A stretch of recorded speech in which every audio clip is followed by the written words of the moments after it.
Hello and welcome to another episode of the Odd Lots podcast. I'm Joe Weisenthal. And I'm Tracy Alloway. Tracy, you know, we've spent the last, I don't know, I guess it's like 3 years now, maybe even a little, actually it's been longer than 3 years now. It feels like a long time. Talking about many aspects of the sort of physical manufactured economy that broke or are broken in some way.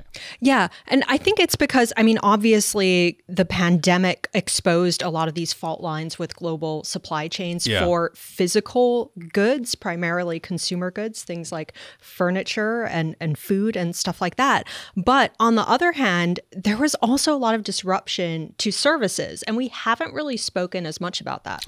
Right. And the other thing that's really striking with services, so actually right now we're in this period where, like, for the Fed, there's a lot of focus on services inflation and when is that going to come down, et cetera. But the other thing with a lot of services, particularly like very crucial services, is that to the extent that we talk about certain industries being broken or market failures, which I think was like a sort of like recurrent theme of our work, many of the what's sort of broken, it seems, in the services space existed long before. Like these problems were actually very evident even prior to COVID. No, totally. There was actually a chart I was looking at just last week that showed the long-term inflation trends in the U.S.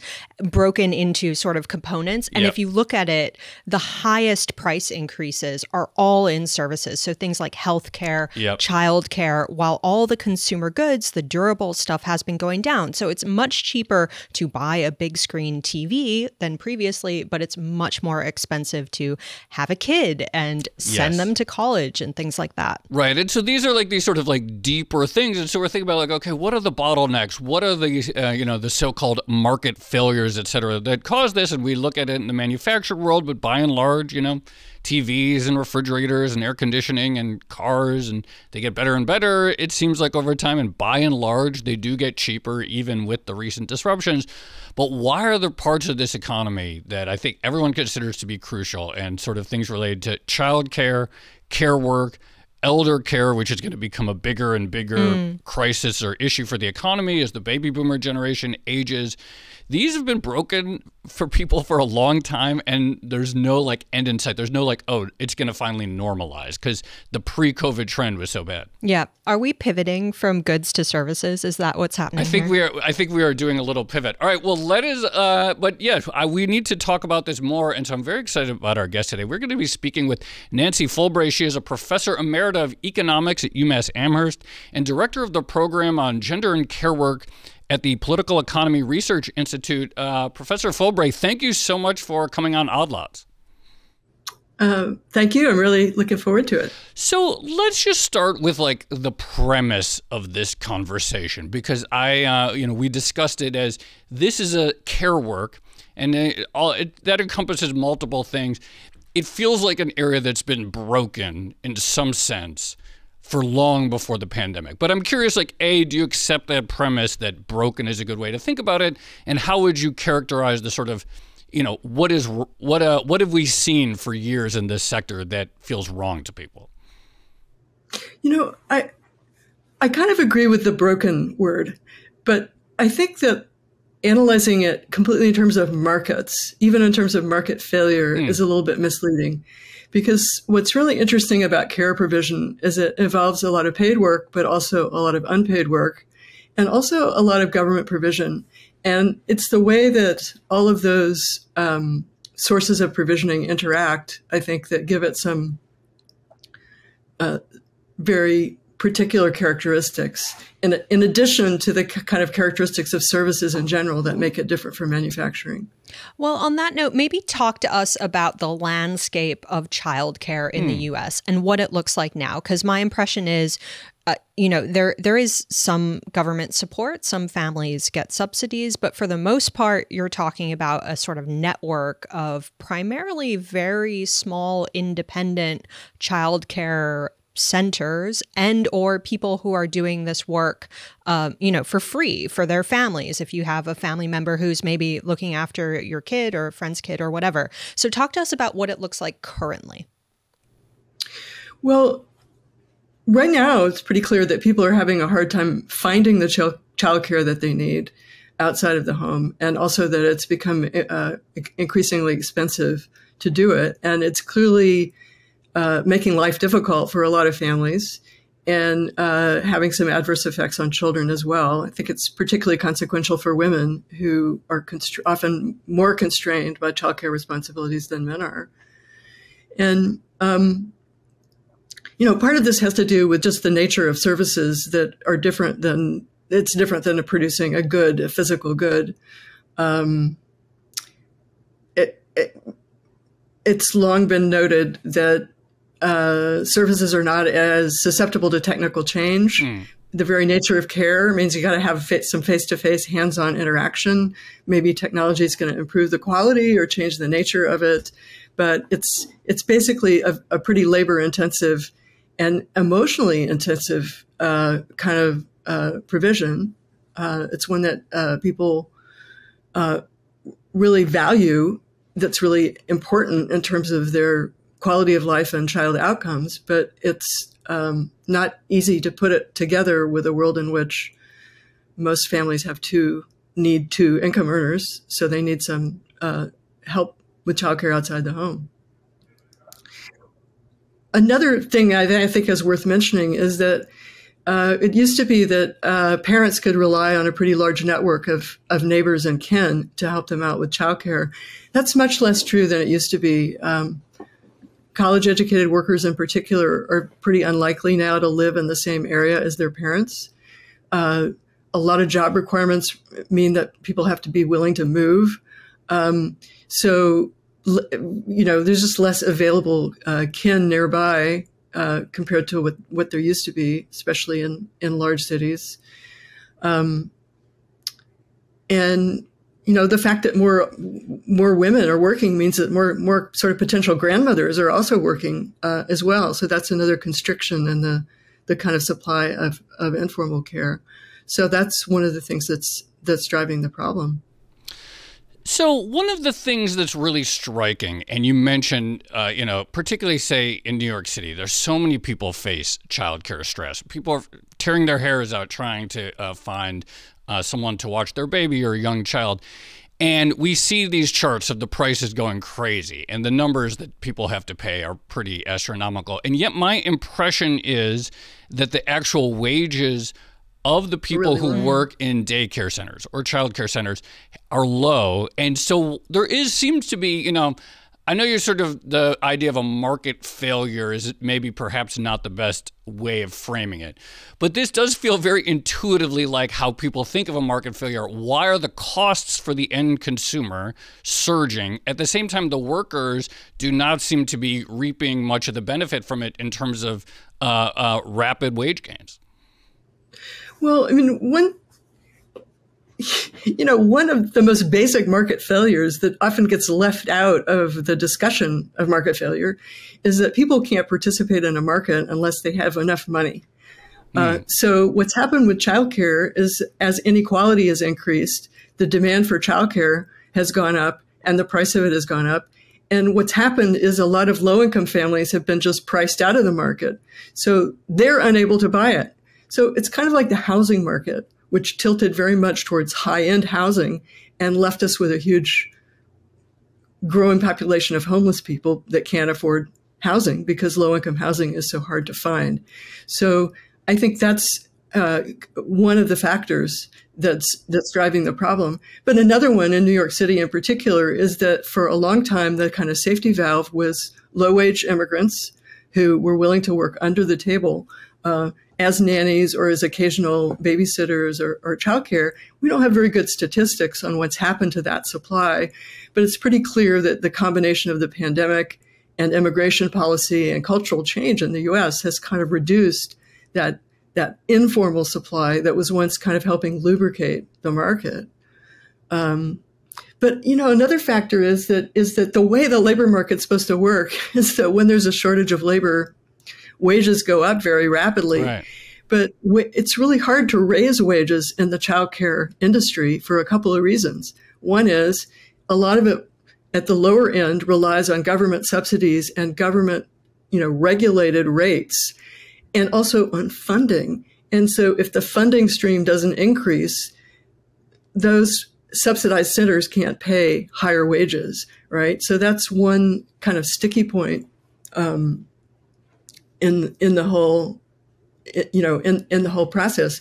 But then another one is the example that I was, the point that I was making is that if you have enough money and there's a lot of scarcity, you can bid up the prices for kind of individual providers like nannies, right, without really necessarily going through the daycare, center care system. So it's not, I guess maybe a way to think about it is it's not a homogeneous product. It's coming from all these different sources. And so the market failure that you're referring to is kind of a function right. of a more complex institutional failure, I guess, that's aggravating things. So I definitely want to talk about inequality inflation, or this idea that you have, more price inelastic consumers who might be driving up prices for other people. But just before we do, in terms of this idea of childcare is expensive, and you might have someone who's paying $2,000 or $3,000 a month in New York City or elsewhere. Where is that money going to if it's not going to the wages of the workers? And if, we were doing some prep on this before the episode, if profit margins for a lot of these childcare centers are relatively low, where does all that money go? Yeah. Well, yeah, it's always a good idea to follow the money, isn't it? But I guess one of the points I'm trying to make is that buying childcare services on the informal market, like paying a nanny, probably those rates are going up a lot. Those aren't really part of the establishment, Bureau of Labor Statistics establishment survey. So what we're seeing with kind of low and stagnant wages is childcare centers, right? Including some that are subsidized through state and local funding. And yet there's this kind of a boutique market where people are really, really paying super high prices, and that's not necessarily reflected in the aggregate statistics. So and you're just putting together what you're saying. Part of the problem is to even talk about this as a market is there's so many different markets. You have some people who work as nannies and probably getting paid very well. You have a lot of people who are not getting paid any nominal wage because they're taking care of their child or they're taking care of their grandchild or something in the family. And then you have daycare or childcare workers. And so to even talk about this as like a market or to say, well, we know that the average wage of a childcare worker is X is a flaw right from the beginning because there are just so many different types of ways with which childcare is provisioned. Yeah, I think that's a really good summary. Thank you. I want to go back to the inequality aspect because I find that really interesting. And do we have any sense of the distribution or like how many workers are moving from say working might have been working at a daycare or childcare center and now getting paid much more as a very rich family's nanny? What is the distribution there and that flow of workers look like? And how much does the sort of extreme wealth of some people and the ability to hire a nanny, or obviously in many cases, or at least some cases, multiple nannies, how much does that, in your view, sort of affecting the industry overall? Well, first of all, it's a really interesting empirical question. To answer it, you need some administrative data that follows people longitudinally. Yeah. And there's often a lag in our access to that kind of longitudinal data. I recently worked on a study of human service workers in the city of Seattle, and we were able to get some administrative data showing that when people left human service jobs, including childcare, for another job, they got a really big pay increase. But that was pre-pandemic and not really very up to date. But, another way to think about it is the issue is that there's some selection bias. That is when you see what's happening to prices and wages, there's a lot you're not seeing the people that cannot afford to buy childcare anymore. Right? So some people are paying a whole lot more for childcare, but some people can't buy it at all. So what you're seeing is, yes, the price is going up because poor people can no longer afford to buy it. So that's why I think the analogy to housing is kind of helpful. You can actually make, affluent families are willing and able to pay a lot of money for childcare and for other care services, right? But families at the bottom are not earning a wage that's sufficiently high to hire somebody to help them with that work and still be able to pay their other bills. So it's really kind of about a selection bias in the market. That's why I think the housing analogy, kind of works. I mean, how can we have a shortage of housing in a country where we have actually pretty successful and efficient housing industry, but it's building homes for the affluent because the profit margin's higher there. Right. And both of these things, I mean, housing and childcare would be considered essential services or things to have in order to live a full, normal economic life and human life. But talk to us a little bit about how we got here. What are the choices that the U.S. specifically made in order to create a sort of private childcare industry or, I guess, informal economy network? I don't think there were explicit choices. I think it's kind of the chaotic result of a process of kind of collective bickering and negotiation over who should pay the costs of rearing the next generation. And that's why I think it's really important to think about the big picture, like who should pay those costs. And the economics profession, like the social sciences in general, has kind of treated child rearing as though it's sort of a luxury good. It's a consumption good. Having a child is like having a pet. It's your pet. You should take care of it. It's your business. And now we're beginning to realize that that's a terrible metaphor because raising children is actually a really important component of economic sustainability, the future labor force, the people who are going to pay the taxes that are going to support us in our old age. So I think it's sort of coming, I think this is becoming, there's more realization about this, looking at kind of the future of Medicare and Social Security, the implications of a below replacement fertility rate. It's like, oh, gee, it's going to be a problem if we don't have a working age population that's big enough to help us meet our needs as we grow older.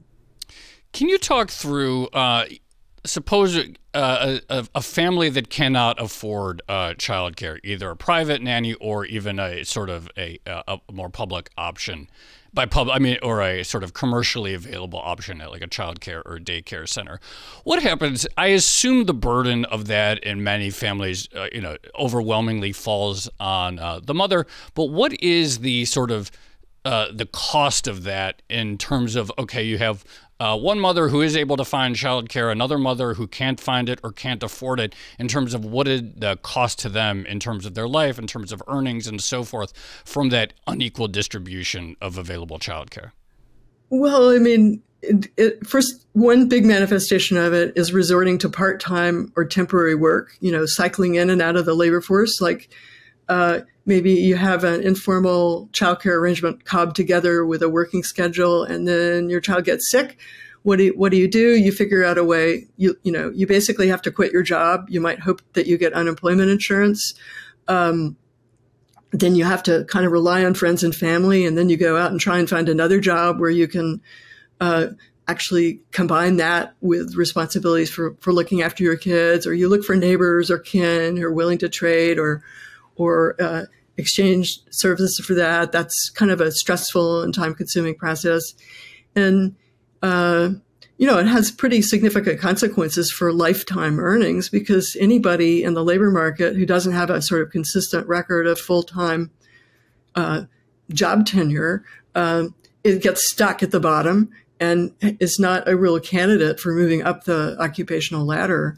So I think it really contributes a lot to the, kind of a serious lack of income mobility for mothers. I mean, the paradox is that there's a lot of evidence that high-earning mothers actually pay a bigger, quote-unquote, cost for motherhood, because when they take time out from their careers, the penalty is very high because their earnings are very high.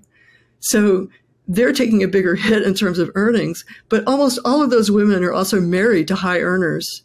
And that provides a kind of buffer or safety net that reduces the impact of the motherhood penalty, whereas women who are stuck in very part-time kind of secondary labor market jobs are basically stuck there for life without much opportunity to, once their kids grow up and leave home, they could look for a better job, but they have no employment. Their employment history and their employment record kind of condemns them to a pretty low trajectory.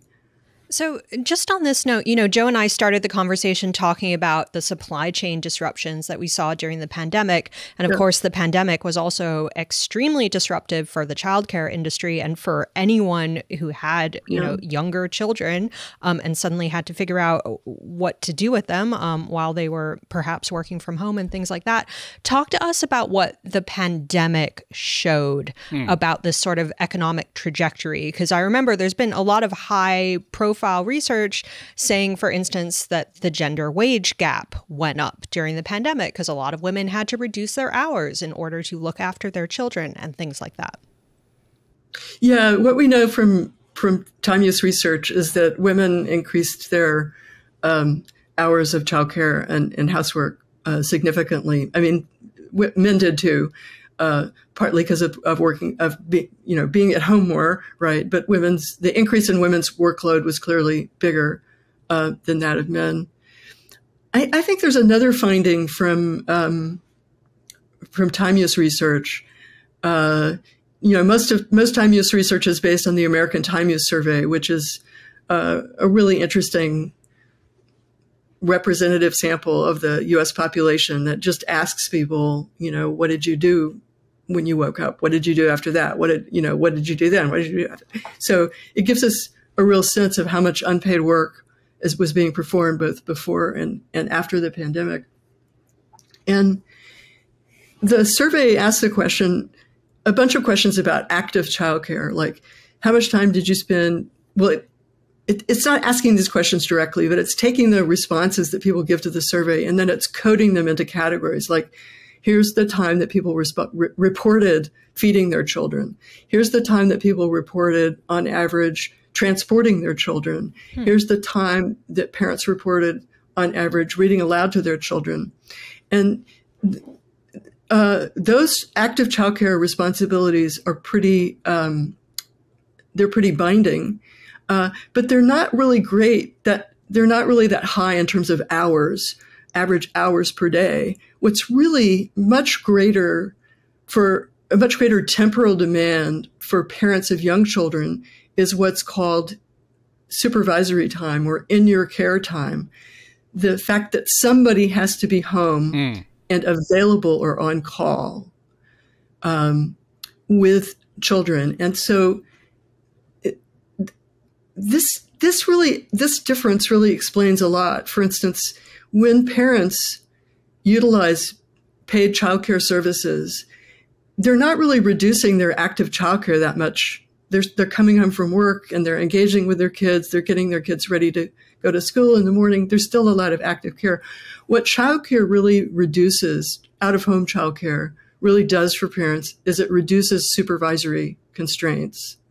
Okay, it's literally against the law in most states to leave a child under the age of 9 or even under the age of 12 alone in a house. So during the pandemic, here's what's interesting. A lot of people were working at home. What the time use survey shows is that supervisory time went way up.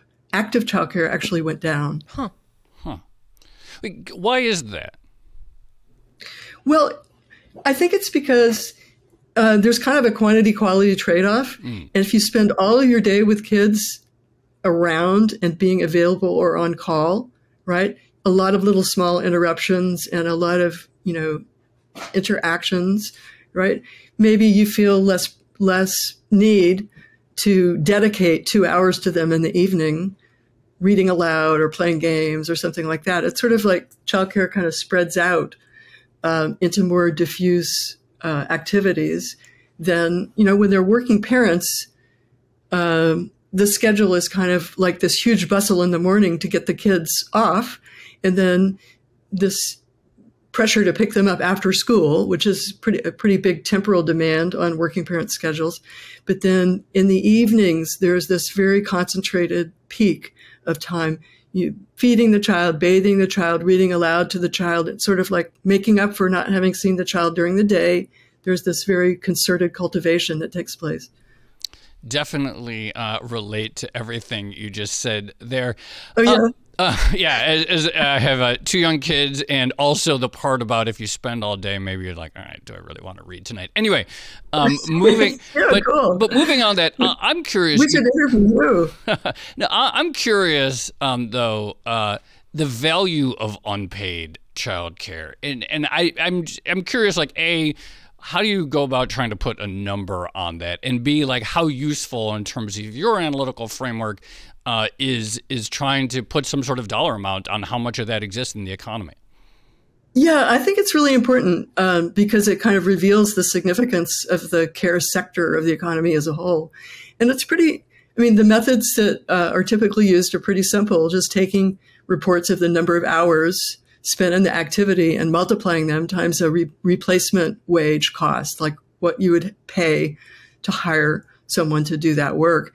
But obviously, there are a lot of decisions to make about how to define the time and what replacement wage to choose for that calculation. But, what you get is not really an accurate estimate, but it's a kind of a lower bound estimate. It's sort of saying, at the very least, if parents withdrew their services and we had to pay somebody to take their place, what would we have to pay? So I think it's really careful. I mean, I think it's really important not to suggest that it's, you're capturing the value of parenting. No. You're capturing some kind of counterfactual question about what it would cost to replace the time that parents provide. And it just gives, one thing that it shows, I think, is that really the market economy is a pretty, big, but not that huge chunk of the total economy. So what do we talk about in terms of numbers, or like sort of like what does it look like? Well, a lot of the estimates are kind of all over the place because they're using different wage rates and different definitions of time. But it's kind of from between 25% and 40% of GDP is what a measurement of unpaid work comes to. And in my work, I mean, I've actually spent a lot of time working with the American Time Use Survey on exactly this question. And what I've found is that a lot of estimates only counted active childcare. And they basically ignored time that children were reported as being in my care or the supervisory constraints. And if you include, and which doesn't make sense. That's, what do you hire a babysitter for? Right. You don't hire a babysitter to, provide developmental care, and they're usually sitting there watching TV or playing video games while they're supervising kids. So if you include that supervisory time, it really increases the total value of unpaid work. Or here's a really interesting, just to step back from childcare a minute and just ask the question, of all of the hours that people spend doing work in the United States today, how much of that happens in the labor market? How much of it is paid? And here, for this little mental exercise, we're just going to say, we're going to define work as anything you could pay somebody else to do for you. Okay, so it doesn't include leisure. You can't pay somebody to have a good time for you. It doesn't include sleep. It doesn't include bathing. Or a lot of personal care cleaning, activities. Gardening. It's cooking, it's cleaning, it's gardening, it's managing, it's shopping, right? It's 50% of all labor hours in the U.S. Wow. 50%. So just on this note, you made the point earlier that having children is important for both the economy and humanity, I believe, for a while. The children are our future. Isn't that what they said? Yes. So sing it. You're supposed to sing it. So, right. I won't subject all of our listeners to me singing. But just on that note, who should bear the cost of childcare? I mean, this seems to be the ultimate question. Yes, it is. It is the ultimate question. And it's so seldom that anyone ever asks it outright. So I'm really glad. And I wish I could give you like a really specific answer, but I think it's sort of a matter of kind of democratic deliberation. I mean, certainly parents should pay a very significant share of the cost of raising children because they're deriving a lot of satisfaction and enjoyment and a lot of, I think, improvement in their own kind of capabilities as a result of being a parent, right? But it's also true that fellow citizens and taxpayers and benefits recipients are also getting some really important benefits from kids. And there's some really interesting efforts to look at this, what's called a fiscal externality. You know, like, okay, you're raising a child, we can project what that child is going to pay in taxes over their lifetime. And then we could subtract what we think that child is going to get in benefits over their lifetime, right?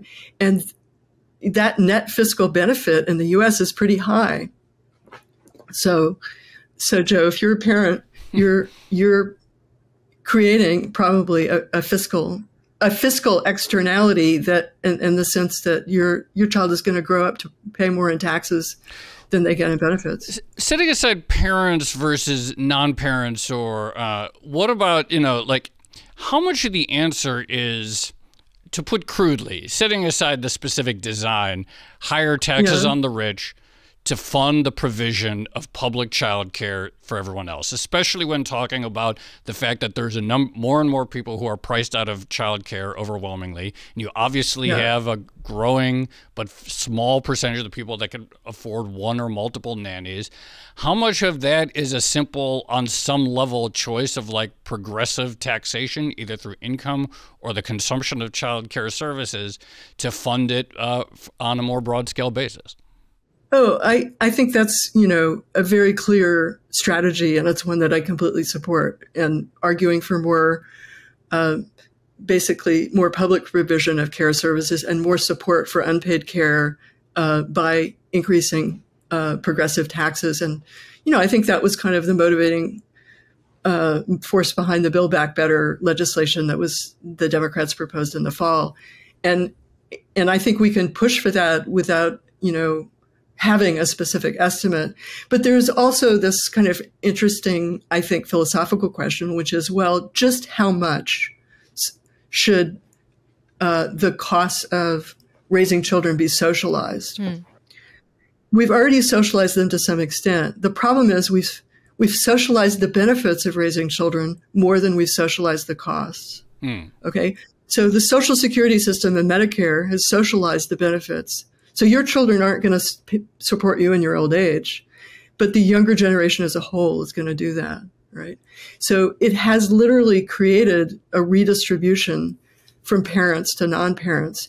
And by non-parents, I don't mean, biologically non-parents. I'm defining parents as people who devote a lot of money and time and effort to raising kids. They're creating a public, a fiscal externality. And I think that provides a kind of, I think, an additional argument for more public support for parenting. Right. Just on this notion, I mean, my impression of the existing system is that there are subsidies for low-income families for some childcare services, but there aren't a lot, and again, correct me if I'm wrong, I don't think there are a lot of government-run childcare centers. And I'm wondering, like, what form should government support for childcare services actually come in? Because again, in America, I can imagine, if you put a proposal on the table saying we're going to have government daycare centers, I feel like there is a portion of the population who would instinctively find that dystopian or sinister in some way. And if I could just tack on to that question, Why is it that, from your view, we've sort of accepted this idea of like, we do have government childcare basically starting at the age 5. And so It's like once you hit kindergarten or whatever, like there is public school that goes through the end of high school, which, yes, of course, there is an educational component, but every parent knows a big part of the value is that childcare services. So just to tack on, why would it be so controversial to say, okay, we're going to have the equivalent of public school from birth or from 3 months or whatever? Well, I mean, I think that's a question kind of about the political and cultural climate and the divisions that have emerged, partly as a result of the very trends in inequality that we started out kind of emphasizing. But I think it's pretty clear from international comparisons that integrating childcare into the public school system is a really good idea. And if we think that the public school system is too inflexible or not responsive to the needs of parents, that should be part of our process of changing the whole thing. I mean, one issue that often gets left out in this discussion is that, ending the public school day at 3:00 in the afternoon is a tremendous inefficiency and an anachronism, as are long summer vacations. And so I think what we should be pushing for is kind of a bigger rethink of public education and childcare that is more kind of in keeping with the technological and economic changes that have occurred over the last 50 years. Or, hear me out, we reduce working hours to match school times. Yes, that should be part of it. And we all well. have summer vacation. I prefer that solution. Yeah. Well, the two go together. We just take off all. I like the idea of everyone just getting it. I grew up with both of my parents were teachers, so it was like they had summer vacation. But I like this idea. It is crazy too that like this major childcare service that the government provides, like, oh, we're just gonna take 4 months off. Parents, good luck, deal with it. Find a camp if you can afford it. It really is crazy. And children need time off, but why not give them time off in a different way than 3.5 uninterrupted months. So I think there's a lot of scope for thinking about that. And I totally agree with Tracy's point about reducing the paid work, making it easier for people to choose a lower working hours.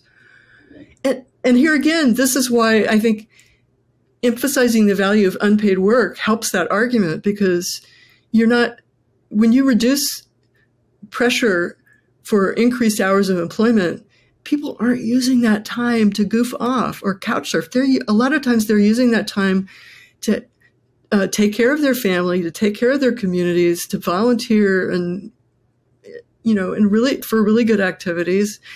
And sort of this notion that any reduction in hours of employment is a kind of quote unquote loss of output is just camouflage. Can I ask you, you mentioned international comparisons about merging the sort of childcare or daycare system with the public school. Who stands out to you? When you look around the world, where is it being done right, or where is it being done more equitably? Well, the Scandinavian countries have a very integrated system, but the French system is also very appealing because it includes not just a system where preschool teachers earn the same as regular teachers and universal. It also includes all these things like summer camp experiences are built into the school system, and medical care and health checkups are kind of integrated with the school system.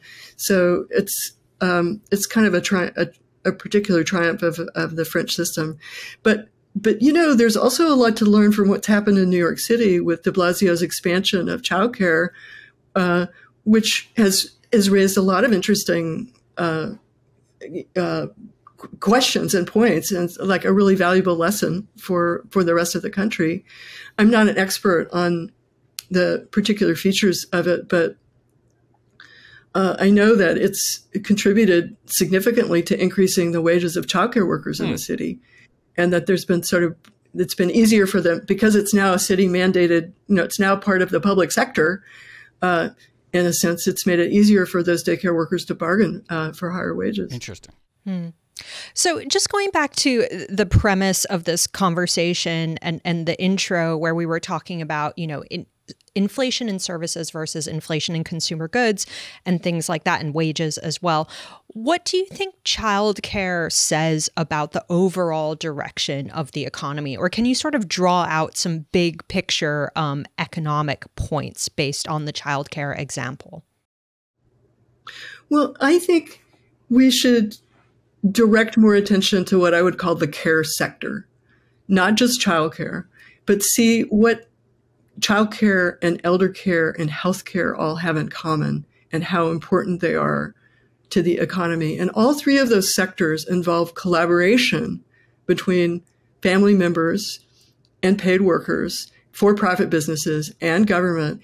And they've all evolved in this very ad hoc way that often kind of rigidifies into kind of institutional inertia that makes them very difficult to change.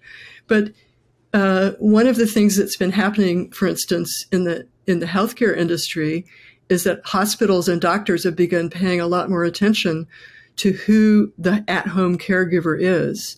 And when they send somebody home from the hospital, who is the person who's going to be helping with medication? Who is the person who's going to be organizing the post-operative care and so forth? And they have really realized that this is a crucial part of the overall landscape of care provision, that,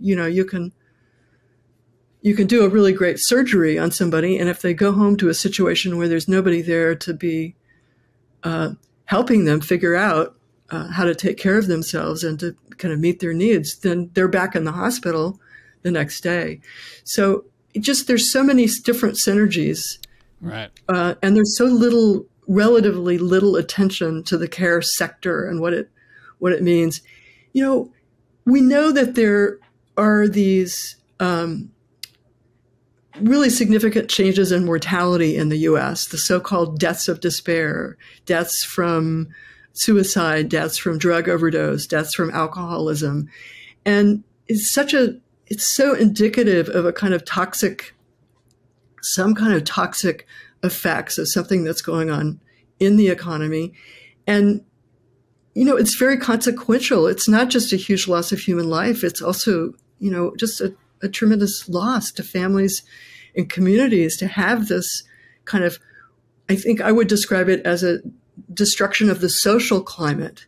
There's something about the social climate that's just creating a lot of stress and mental illness. And I think care provision, ineffective care provision is part of that.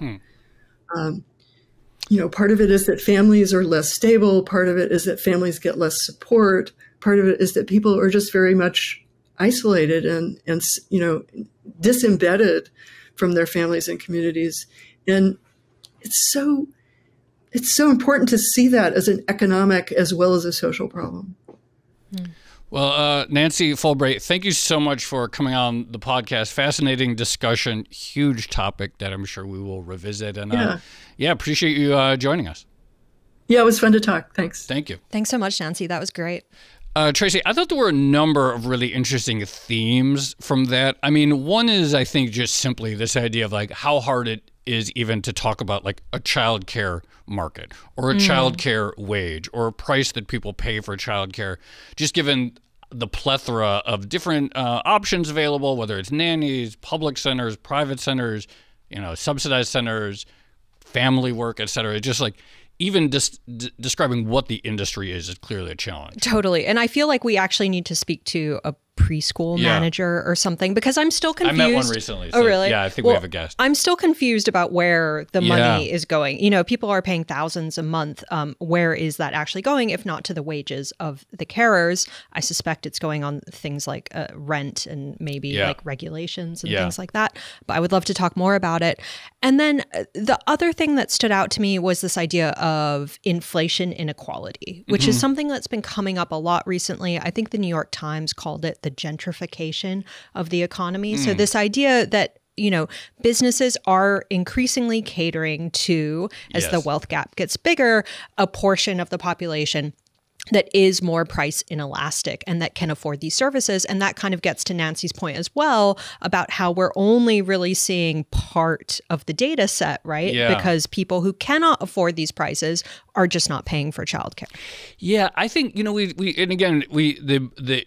Nancy brought up the comparison, but the comparison to housing seems really apt. And we've done episodes, it's like no one wants to build a, quote, starter home, unquote, because there's just so much more money to build premium houses, to build, premium multifamily apartments, and so things like that. And so, one of the things is that it sort of drives home like inequality is costly. It's costly for society.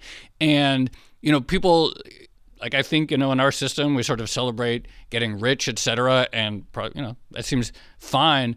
But like there is a cost to having so much concentration of wealth in certain hands such that it can diminish the pool of available childcare, which then gets to Nancy's other key point, which is like, part of the reason it's not a market is because there is like a social positive externality towards like raising children that like everyone benefits from. I think she called it a fiscal surplus. Fiscal externality. Fiscal externality that is like just sort of not there in most things that we call like a market. The other thing I wish we'd been able to talk a little bit more about, but the choices that go into the current system. And I totally take Nancy's point that probably there wasn't anyone, thinking about this specifically over the course of 50 years and coming up with a coordinated, holistic approach. But I do also think one of the reasons we got to the current system is because of, let's say, complicated attitudes towards women actually working, 30 or 40 or 50 or 60 years ago. Yeah, there's so much. And just even this question of like, well,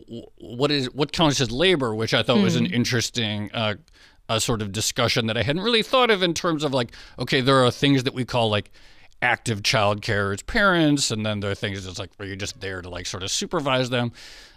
Pretty like deep questions that are sort of intensely cultural that sort of perhaps inform like how these how the system evolved in the way it did. Absolutely. Shall we leave it there? Let's leave it there. All right. This has been another episode of the Odd Lots podcast. I'm Tracy Alloway. You can follow me on Twitter at Tracy Alloway. And I'm Joe Weisenthal. You can follow me on Twitter at The Stalwart. Follow our guest, Nancy Folbre. She's at nfolbre. Follow our producers, Carmen Rodriguez at Carmen Arman and Dashiell Bennett at Dashbot. And check out all of our podcasts at Bloomberg under the handle at podcasts. And for more Odd Lots content, go to Bloomberg.com/oddlots, where we post transcripts. We have a blog and a newsletter. And you can even check out our Discord, where we chat 24/7, listeners hanging out. Go to discord.gg/oddlots. Really fun conversations there. Thanks for listening.